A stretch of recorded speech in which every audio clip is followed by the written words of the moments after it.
I just want to welcome you this morning to NYC 2025's continuing conversations. This session will be recorded, which is really fantastic because people will be able to play it at their convenience as we discuss this really incredibly important topic about transportation. Just a word or two about NYC 2025. This is a project that we actually started in December of 2020 and started thinking a little bit about how New York City could become a better place post-pandemic in two ways. One is, what could we do to actually make sure that the economy grew back stronger? But not only should the economy grow back stronger, but it should grow back in a way that was more equitable and just, racially just and otherwise. So what we tried to do was convene non-partisan experts across really a range of areas. And we've had a couple of conversations already with folks, but pulled together ideas that would allow New York City to increase the flexibility with which we respond to change, to try to prioritize inclusivity and equality, figure out how to restore and boost the quality of life for New Yorkers, and really finding the most efficient uses possible for the city budget. We have an incredible leadership team and advisory board at NYC 2025. And I do want to say one of the most exciting things that happened was we reached out to Sarah, and she pulled together this really amazing team that we have here who's going to talk to us about transportation related sort of issues. So let me just take a moment to introduce our three panelists today. And then we'll proceed to sort of talk a little bit about these issues. So Dr. Joseph Chow is an Institute Associate Professor in the Department of Civil and Urban Engineering. And he's the Deputy Director at the C2 Smart Tier 1 University Transportation Center here at NYU. And he heads up Built at NYU. It's a behavioral urban informatics, logistics, and transport laboratory. He does really incredible research. His bio extends, and his writings are actually really quite awesome if you get a chance to sort of skim them. Before he came to NYU, Dr. Chow was the Canada Research Chair in Transportation Systems Engineering at Ryerson University. It's great to have you, Dr. Chow, here with us today. He's joined. Sorry, go ahead. Thank you. Yeah, absolutely. He's joined by I should call her, she's done so much. She's looking to get her doctor of philosophy, if I'm not mistaken. And she has joined this team, this incredible team here on transportation policy. She served as a graduate teaching assistant, a graduate research assistant. I keep saying here, but here at NYU, because that's the universal here, if you will.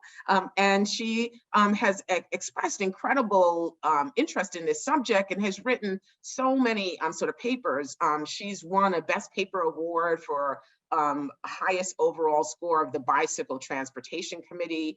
She's done such really interesting sort of work, I would say. She loves, again, if you wanted, you could read a whole bunch of her sort of work in terms of transportation issues as well. She's going to be with us for a while, as many of our PhD students are. They stay for the longest time with us at NYU, and so we'll have the benefit of her great thoughts through 2024, which is pretty awesome. Let me say a word or two about Sarah Kaufman, who is the Associate Director of the NYU Rudin Center for Transportation. What I will say is that we have to know how incredibly great Sarah Kaufman is, because she works with Mitchell Moss every day, and she still has a smile on her face when all is said and done. Anyway, Mitchell's a colleague and is an awesome collaborator, and has been the leader of the NYU Rudin Center for some time. Sarah researches, advocates for, and educates about cutting-edge technologies in transportations. She's also an adjunct professor of planning. She's teaching intelligent cities and advanced projects in urban planning. And she directs several projects related to improving transportation through technology. If you mention the word technology and or transportation in New York City, Sarah Kaufman and Dr. Chow's names will be mentioned. And they, because they're so committed to scholars and educating folks, they always, in every sort of instance, make sure we know about Bingquing Liu's participation and how much she contributes to this project. I will say that just one more thing before we kind of launch into our conversation is that the three of them were the most efficient writers for us on NYC 2025. I reached out to Sarah and she said, absolutely, I'd be happy to write a paper. And I must say she turned it around in record time, certainly far outpacing any of our other writers. And then she recruited, Bingquing as well as Dr. Chow to pull together a second paper. We really very, very much appreciate it. And thank you for your contribution. So the way that we're going to proceed today is actually, I'm going to have Dr. Chow and Bingquing actually present their research on a project that's called, and their paper is entitled, the Equitable Commute Project. They'll have about 10 to 12 minutes to talk about their research, and then what we'll do is turn it over to Sarah, who will present on securing the micromobility moment with bike boulevards. I welcome you and thank you again all for participating today. So I'll turn it over to you, Dr. Chow. Thank you, Martha. Really delighted to be here to just share some of our thoughts on this paper that we put together last year with Sarah and Bingquing. So as I understand it, Sarah also had talked a little bit about this paper a few months earlier. So what I can do is give a little bit of our perspective on this, and Bingquing can provide some more details as well. So when we were recruited for this paper, at that time we were collaborating with Sarah and some folks at Stern Business School at the Center for Sustainable Business to work on this collaborative project to provide subsidized e-mopeds to essential workers. And in fact, since Sarah has participated in that panel more recently, we found out that through like this NYSERDA grants, there's some progress in moving forward with that project, and I'm sure Sarah can talk a little bit more about that as well. So it's good to see that this is moving along, and there's some interest in this. But when we were putting together this paper, what we wanted to really look at were some of the data sources and some of the, especially post-pandemic challenges to getting getting mobility to essential workers and other folks that were disproportionately impacted by COVID, and to be able to see how we can better serve them by 2025. So micromobility seemed to be an option that had very high potential. We had done another study before looking at, this was back in early 2020, shortly after the pandemic started. We had developed a model for the whole New York City based on multi-agent simulation. And we saw that even then, like back in late spring, early summer, we were projecting that micromobility use would skyrocket because of the shift of commuters over to micromobility options. And so there was already a lot of anticipation that micromobility would play a much bigger role in the post-pandemic setting. So we wanted to look at the micromobility usage in terms of how there might be challenges in equity and equitable distribution and access to micromobility.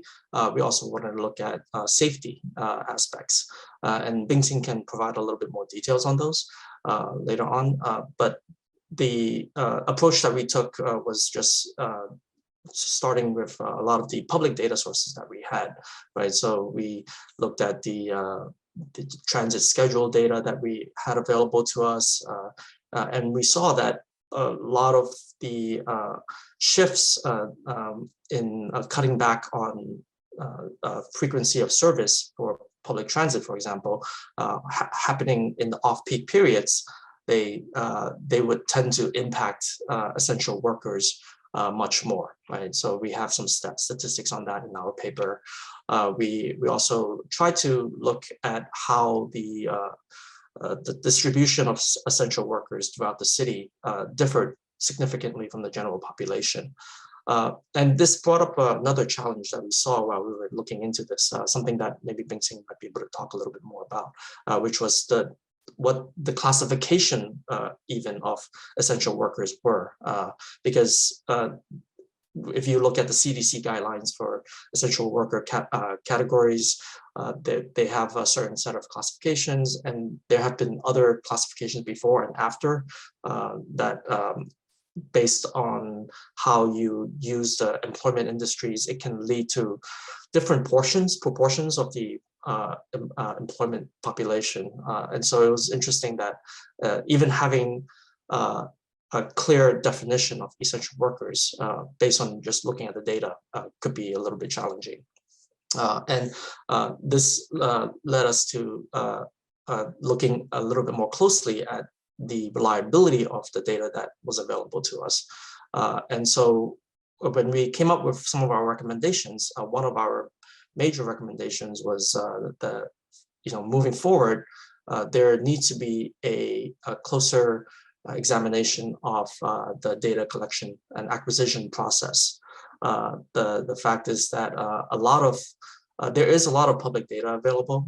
For example, look at NIMTIC's regional household travel survey and the New York City DOT's mobility surveys and so forth, right? But if we wanted to focus specifically on different population segments, particularly those that are underserved, oftentimes the sampling rate for those particular groups can be much more undersampled, just because it's harder to collect that kind of collect that data for those populations, and so that can lead to less reliability if we're making use of that data for other, for modeling, forecasting, and other purposes and analysis. So one of our recommendations is to try to make that a little bit more robust. And we have another ongoing project right now with Sarah that is looking at the definition of some of the zone structures to allow for data collection to be a little bit more reliable. And I can speak more on that if there are questions about that later. We also looked at the issue of safety as one of the key challenges moving forward as well, because micromobility, while it provides more accessibility, especially in the first and last mile of travel, it's introducing a host of new traffic conflicts that can where we still have a very limited understanding. We don't have a lot of data because it's an emerging mobility mode. A lot of traditional accident analysis, safety studies done in the literature focus on vehicles, and there's bike safety studies as well, but not so much on e-scooters and e-mopeds, right? And so the data available for those types of modes are still very limited. So one of our other recommendations is to try to improve that data collection for those types of modes. And one way to do that is that we have a lot of existing bike lanes infrastructure already in New York City, and we have developed very good technologies for collecting data via video data collection, right? So maybe one way that we can do that is setting up video surveillance a little bit better for collecting bike data. For example, my colleague, the director of C2 Smart Center, Khan Osbey, he and his team have developed algorithms to extract systematically and automatically the recognition of like various social distancing practices by pedestrians at intersections just using video cameras. So we should be able to use that kind of technology to modify that and use it to extract e-scooter and e-moped data collection as well. So that's a little bit of my perspective, and I can provide a little bit more detail, but maybe I can give Bingquing a little time to talk about her perspective on this project as well. So I'll pause it here. Okay, thank you, Professor Chow, for introducing the framework from the project. So maybe I can provide a little bit of details about like what Professor Chow has talked about. So yeah, I have some of the stats that Professor Chow just mentioned. So maybe I guess it would be good if I could share screen. So can I share my screen here? I think you can, Lori, is that right? Yes. Okay, so are you guys seeing my screen? Yes. Okay, let me click on, oh, sorry. Oh, let me reshare, sorry.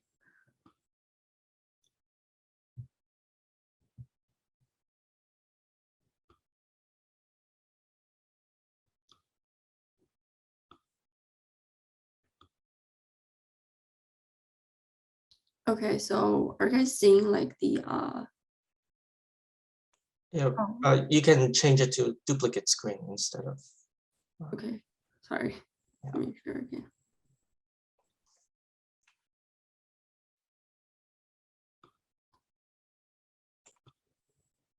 Okay, so you guys seeing the display? Okay, so basically, as Professor Chow just mentioned that our project, the main motivation is to improve the commute of the essential workers or frontline workers. Kind of thinking about this post the pandemic, because they are like they need to travel during the pandemic, as even if the city is most under the lockdown. So because we know that these group of workers has a like very large overlap with like the low income population of the city. So majorly we looked at like the average wait time of the frontline of like the difference between the peak hour and the off-peak hour average wait time during the pre-pandemic and post-pandemic. So basically we know that there's like this overnight closure of subway during this during the pandemic lockdown. So we can see that pre-pandemic, the differences between the average wait time off-peak and during the peak hour is much smaller than that during the pandemic. So we can obviously see that the most of the essential workers, or so-called frontline workers, they will be like more impacted by the like the changes of the subway services as well as like the bus services during the pandemic. So that's one of the motivations that we are trying to get micromobility as a solution to this, to supplement the to work as a supplement of the other mass transit like bus and subway systems. Okay, so yeah, and Yeah, and another reason that we're looking at microtransit is that you can see that these yellow dots, they are our transit system. They are our subway system. These lines are the subway lines, and these dots are the subway stations. So you can see that compared to the frontline worker distribution on the left side, this system is not covering like a majority of this distribution of the frontline workers. So basically, even if they are accessing the subway system, they kind of need like a first mile access to the subway stations. Not to mention that during the pandemic, they might not even be able to use the subway system. So micromobility can be a cheaper and a more greener way for us to use as a supplement of the subway and bus systems, and they can be like more accessible for the essential workers that we're looking here. So we've been talking a lot about essential workers.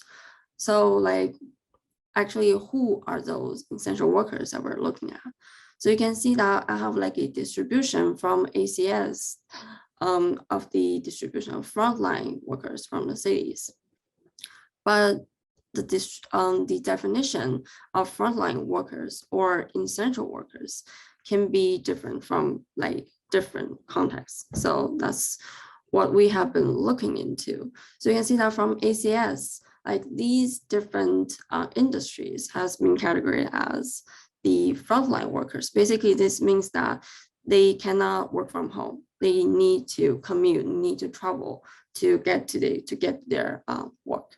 So these are the industries: groceries, public transit, trucking, warehousing, healthcare, and like social care, food, and building cleaning services like that. But we also, like, you can see that that makes around 25% of all the workforce in New York City. But we also have another concept, which is called essential workers, which is defined by the Department of Homeland Security. That makes nearly 70% of all workers. Yeah, so you can see that within this definition, there are a lot more like industries included in here. So basically, these doesn't mean that they necessarily need to commute to get to their jobs, but these are the critical industries that keeps our economy and our society moving.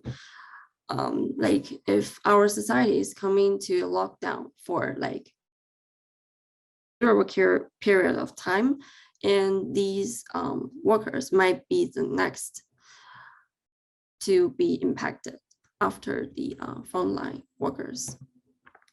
Okay, so we also looked into the definition of frontline workers from other sources. You can see that they might be different from here to here. So we looked into like this research from here, which is talking about who are the essential and frontline workers. So you can see that the definition is not the same as the one that we see from ACS.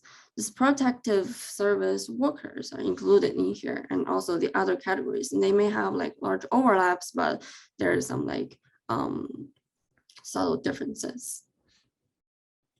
Okay, so yeah. So here it comes to the policy suggestions that Professor Chow just talked about. So basically, first is the data. And Professor Chow mentioned that we need like to collect additional data for like these population groups that may use micro mobility. And he also talked about like this zoning thing that we are working on, collaborating with Professor Kaufman. So basically, that's what I've been working on from now. Basically, it means that you can see that for a population group was very small population, the margin of error of that data describing that population group tends to be higher the more minor the group is, the margin of error tends to be higher, which means that the survey data of that population group tends to be more not reliable. So yeah, so that's the kind of thing that we're looking at, because we're trying to provide mobility services to the frontline workers, and they are definitely in minority within our population. So in the census data, like the collected, like the ACS data, they might be their data, the data describing their distribution and their travel demand will be like less reliable than the other like major population groups. So what we're looking at is to do like a rezoning to get larger nodes and larger and more reasonable nodes to get like higher data reliability of these minor populations. So basically, we know that recollecting data might be very expensive. So if for the data that might not be possible to be recollected, then using such a strategy might be able to generate like a more reliable, more robust data set to be able to supply like the evaluation and the and like looking into what kind of population and where they are, how many are they that we are trying to provide this mobility service. Yeah, and about safety and the subsidies that are being given, I guess Professor Chow has already like provided enough on that. Yeah, so I guess that's stuff for me. Okay, thank you. Thank you, Bingquing. I appreciate the data. It's always great to sort of see the numbers that underlie the policy recommendations. So appreciate your sharing that. Why don't we turn it over to Sarah? Sure. Thank you so much for having me. And thank you to my colleagues for that great presentation. And I think it's a really good lead in to the discussion of bike infrastructure improvements that are necessary. So as many of you probably know, the COVID-19 pandemic ushered in a rethinking of our streets. We've been turning away from vehicles and more towards human scale uses of our public spaces. Things like street dining, block parties, community events. And part of that shift is a massive new increase in micromobility, as my colleagues just discussed. And to set the stage, by micromobility, I'm talking about the class of human scale vehicles, things like bikes, scooters, mopeds, hoverboards, all these devices that you see that are made to carry one, maybe two people out on the streets right now. These devices are popular and increasingly so because they are lower cost than a car. They provide socially distanced travel rather than being on a packed subway. And they offer more joyful door-to-door transportation. So cities all over the world saw a massive increase in micromobility usage. For example, in Jakarta, cycling increased 500% during the spring of 2020. And in London, cycling increased 35%. And many of the cyclists reported being new to city biking, which is a huge change for that city. And of course, here in New York, city bike usage rose during the spring of 2020. They continued to set records, and average trips increased from 13 to 19 minutes per trip. And that was during the spring of 2020, which is ironic because many of these cyclists didn't have anywhere to go, but they were taking these long bike rides. But it was clear from travel patterns, especially among the essential workers, that city bike became a reliable substitute for subways during that time. And city bike ridership continues to grow. They're regularly setting new ridership records. On a typical day in the spring, summer, or fall, more than 100,000 rides are taken on city bike. So it's not just a niche interest. And yes, people are still biking during winter in large numbers. The micromobility boom also is not just limited to city bike. Sales of bikes increased between 2020 and 2021 by 200%. And the growth isn't just among bikes. We're seeing new scooters, e-skateboards, mopeds, and more recently, wheelchair attached devices so that they're more accessible. And these new devices are emerging every month or so. So there's starting to be a device for everyone. But still, regardless of the mode being used, New York City streets are increasingly hazardous. The number of pedestrians and cyclists killed on our streets has reached crisis levels. And that comports with much of the national trend as well, unfortunately. But the danger is disproportionately high for people in and from lower income neighborhoods. And as Bingquing showed us, the lower income neighborhoods often lack adequate subway service.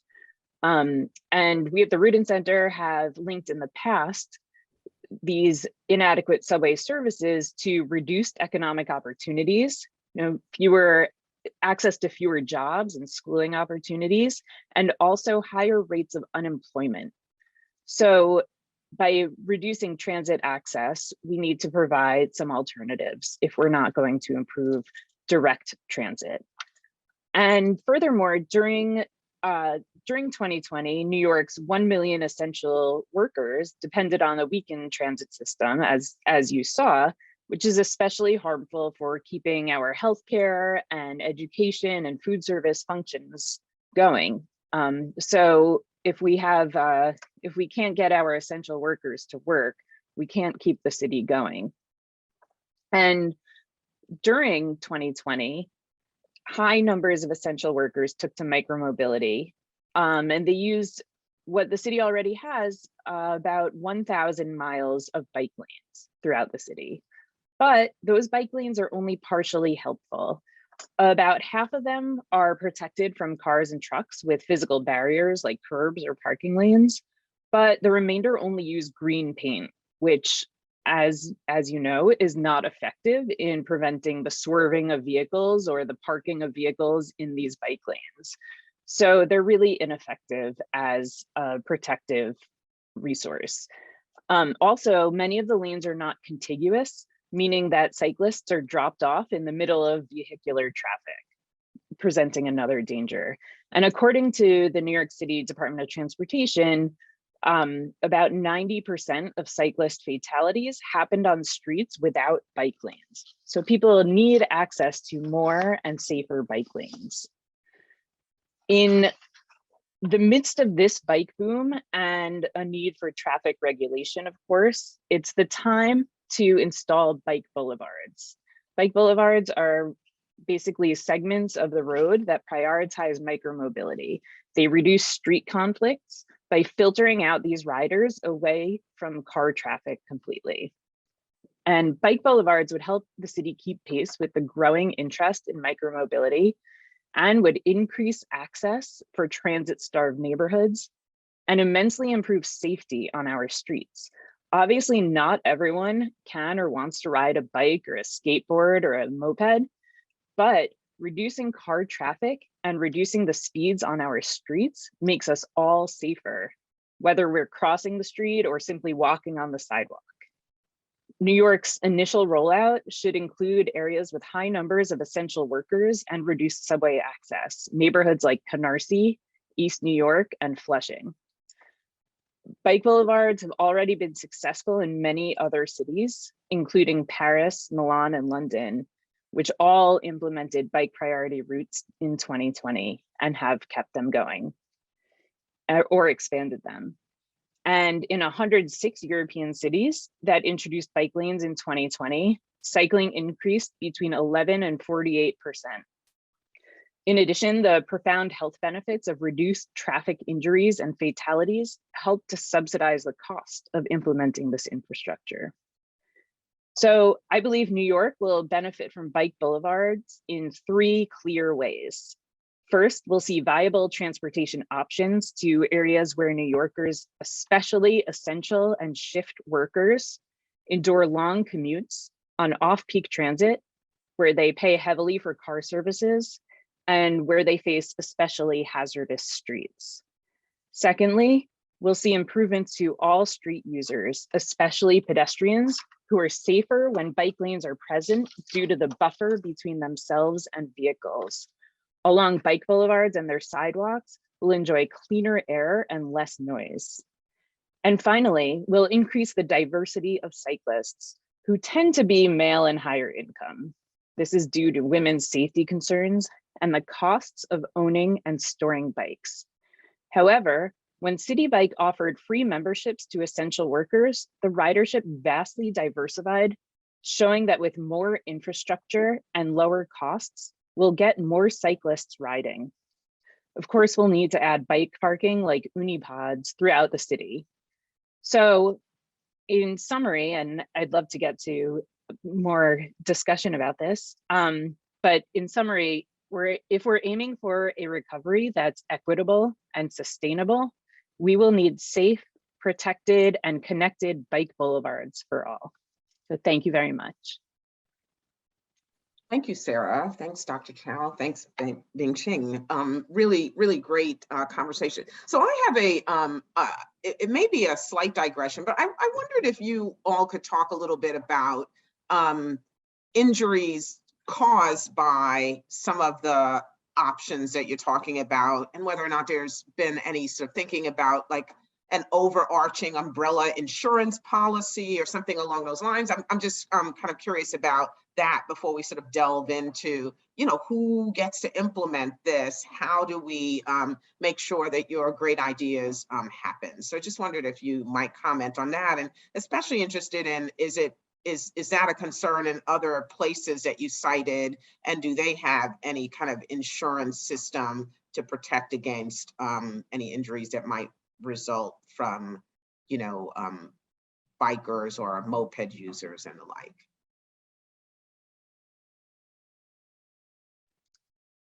So I suppose that's directed at me.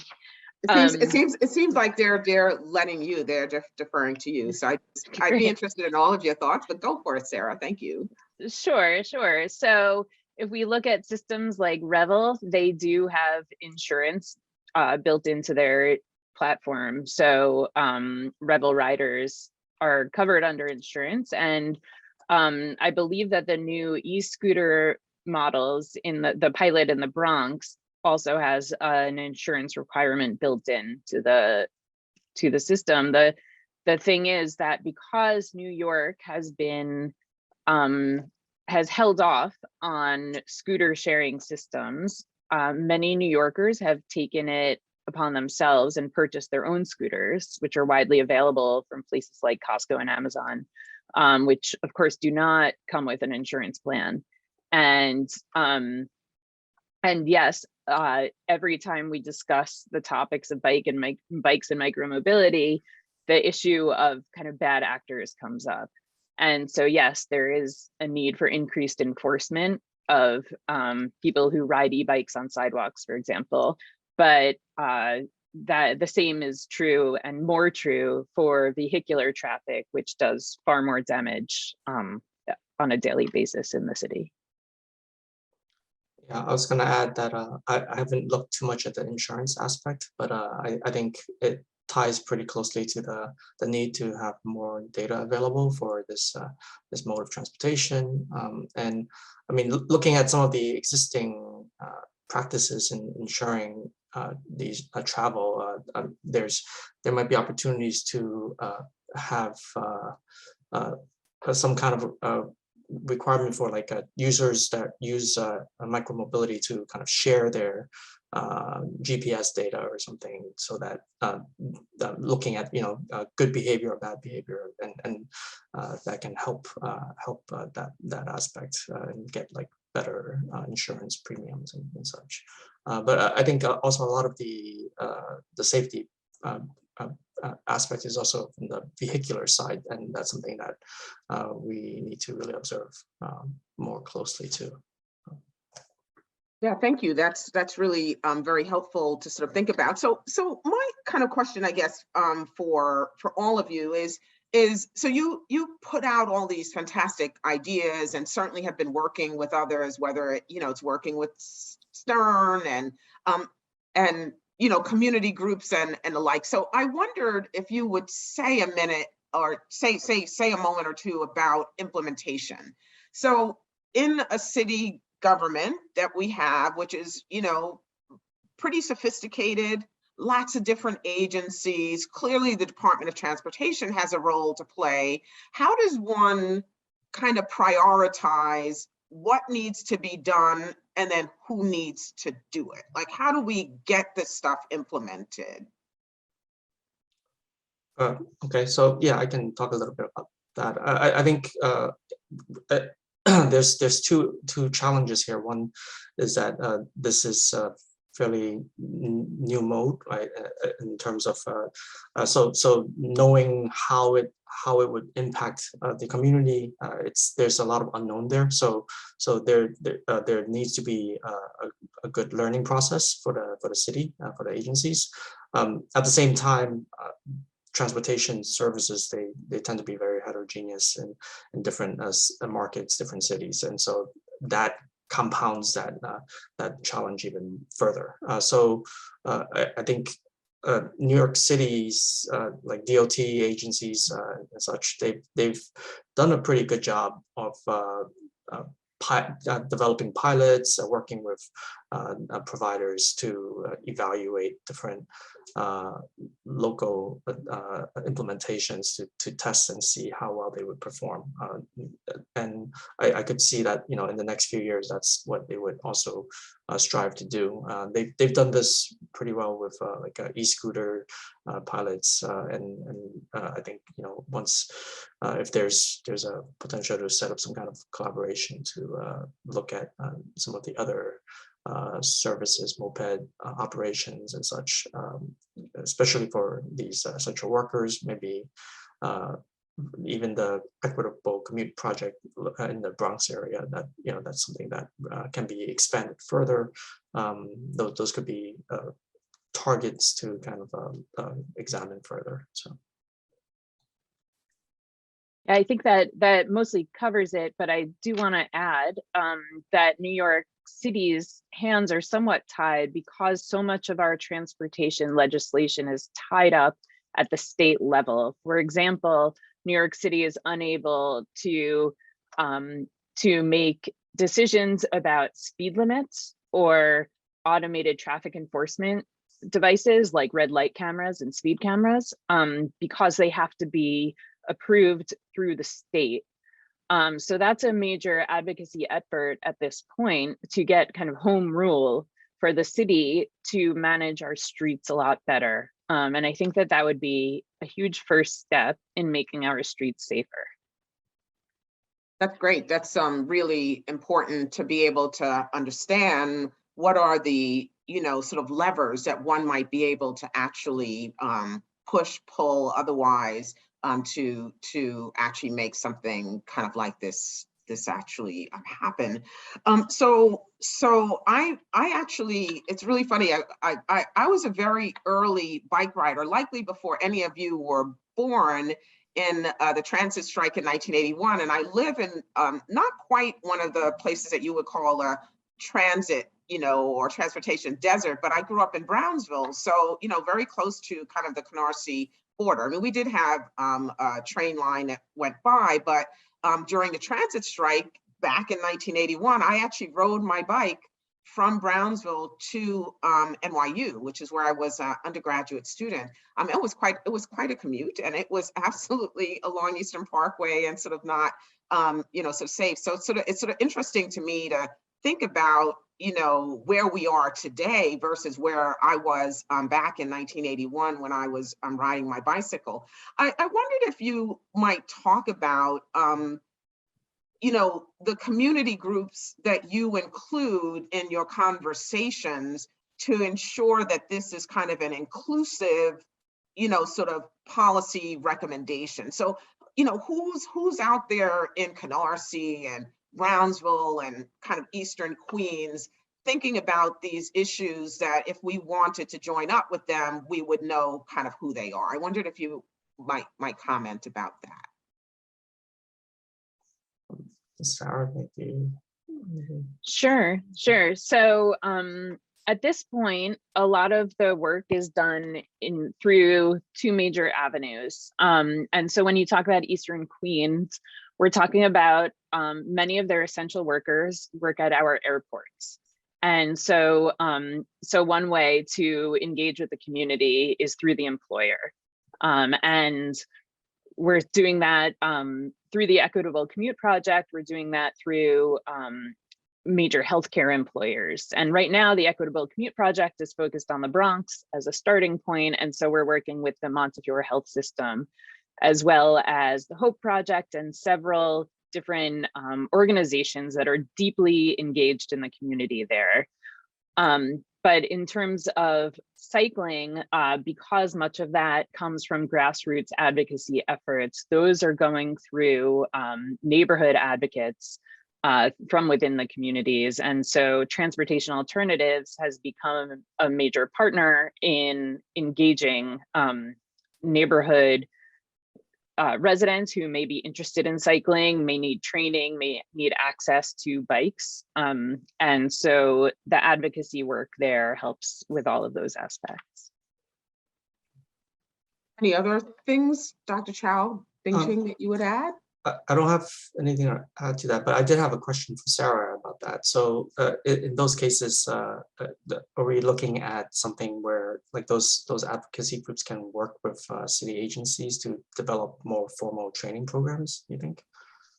Yes, that is the plan. And there are community groups kind of scattered throughout the city, as well as individuals such as the Brown Bike Girl, El Barrio Bikes. There are different groups that are helping people learn how to bike through the city, which is obviously different than a trail through the woods.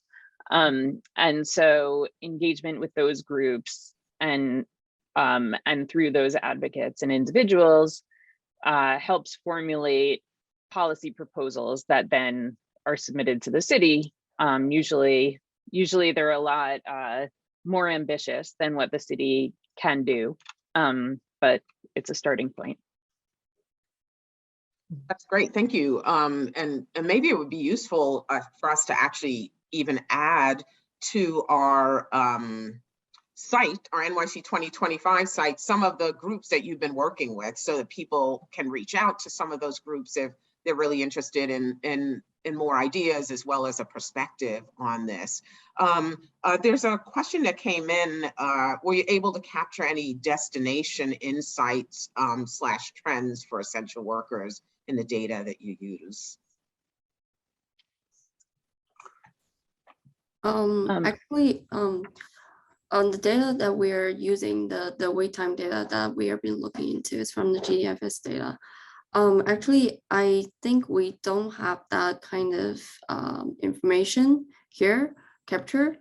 I guess there might be some data that we can look at, like the travel surveys of the New York cities. I'm not sure how. I'm not sure if the industries that are being covered in there, but we might need to look into like the minority groups, because we see that the low-income groups are more covered, have a like major overlap between the essential workers. So because that detailed industry data is not available out there, so what I did is I looked into like several industries that is have like a major overlap with the essential workers. So basically, what I saw is that they are majorly commuting from like the outer part of the city towards like the central part of the city. So yeah, but I guess that's only like part of them. So I was only able to look into like retails and healthcare, like these major industries in there. So because that's the only data that's available in there. So I guess if there are more like detailed data about like the more specific definition of the essential workers. And the data will be collected out there, and then we will be able to like know better regarding like this. Go ahead, Sarah. To add on to Bingquing's comment, the NYU Rudin Center did a study in the summer of 2020 about where people were traveling at that moment. And so we saw, and I'll share a link to the report shortly, but we did surmise that essential workers were living in the areas in the map shown by Bingquing. Sorry, my light went out. And we saw a huge movement of workers away from Midtown Manhattan, as you would expect, and people traveling from areas in the Bronx, especially the South Bronx, to places like Hunts Point, for which, as you may know, has a lot to do with food processing and delivery, as well as the airports, healthcare facilities, as well as the major package sorting facilities in the city. So FedEx and UPS and post office hubs, which saw, as you probably know, a ton of activity during 2020 due to the prevalence of e-commerce and just a lot of shipping activities that were happening during that time. Great. If you have any questions, we actually have about 3 or so minutes left. Please feel free to enter them. So here's my question for you all. So I think I might have said this last time, Sarah. So, there's something about, growing up in a low-income community where you're like, I actually feel like I've arrived if I have a car, right? Like that's kind of something that feels like an aspiration. And I just wondered if you all might comment on this conversation often gets set up as, bike, do this, do that, and the cars are the enemies. Now, I think you're right that the data on vehicular problems is, certainly high. And I should say during my commute back in 1981 on my way home, I actually had a pretty bad accident that involving a vehicular, sort of thing. So I'm pretty sensitive sort of to this in that regard as well. So is there a way for us to have this conversation with us thinking about all modes of transportation as being valuable, legitimate modes of transportation versus it feels like it's us versus them, slow the vehicle, put on the bridge, cut down. Anyway, I just wondered if you could talk about how you all, when you're out doing this work, talk about this issue in a way that it doesn't feel so divisive. Sure, I can start with this. I think what I'm seeing is that this as you mentioned, like this aspiration, as you, or at least classically, that's how it's been perceived. I feel like it's been changing a bit, particularly in more urban areas, and it's I think related to the emergence of many of these new mobility services that provide substitute accessibility for a lot of travelers. And so, in fact, one of the research areas that Bingquing and I have been working a lot on is this concept of mobility as a service, how to organize multiple mobility providers together under unified platforms to make it easier for people to get from place to place. And there's this dichotomy of approach where there's in one way it's private or company led, and it's very much like the Ubers and the Lyfts that are organizing these kinds of platforms. But then on the other end, there's also the public agencies. For example, in Denmark, they have a really well set up platform system that organizes mobility services for seniors and other less accessible mobility population segments. I think that's something that we can try to better understand so that we can provide these types of services to different, as many people as possible. When we talk about these aspirations, I think it's in shift, and then there's going to be new goals that will emerge from this.